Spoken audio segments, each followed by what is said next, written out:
ಈಗ ಒಂದ್ ಮಾತು ಹೇಳ, ಗಿಲ್ಲಿ ಅರ್ಥ ಮಾಡ್ಕೊಂಡಂಗೆ ಬಿಗ್ ಬಾಸ್ ಯಾರು ಅರ್ಥ ಮಾಡ್ಕೊಂಡಿಲ್ಲ. ಹಾಕಿದ್ ಬಂದೇನೆ ಇರ್ಬೋದು, ಬಾಳ್ತಾರ ಬಾಳ್ರ ಹಾಕಿಂದೆ. ಬಿಗ್ ಬಾಸ್ ಎಷ್ಟು ಸೀಸನ್ ನೋಡಿದಿರ? ಎಲ್ಲ ಸೀಸನ್ ನೋಡೋಣ.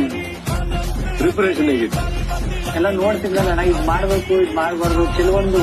ಈ ಸೀಸನ್ ನಾನು ಅಡಾಪ್ಟ್ ಮಾಡ್ಕೊತೀನಿ ಅಂತ ಏನಾರ ಬಂದಿದ್ರ ನಿಮ್ ತಲೆಯಲ್ಲಿ? ಯಾವ್ದು ನಿಮ್ ಫೇವ್ರೆಟ್? ಪ್ರಥಮ ಸೀಸನು, ಮೂರ್ ಸೀಸನ್. ಆಮೇಲೆ ಹನುಮಂತನ ಪಾತ್ರದಲ್ಲಿ ಒಂದ್ ಸ್ವಲ್ಪ ಪ್ರಥಮ, ಒಂದ್ ಸ್ವಲ್ಪ ಹನುಮಂತ ಇಬ್ರು ಇದ್ರು. ಇಲ್ಲಿ ಇನ್ ಅದರ್ಸ್ ಕ್ಯಾಪ್ಟನ್.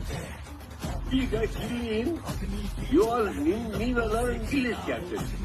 ಇದೇ ಗಿಲ್ಲಿ, ಇದೇ ಗೇಮ್.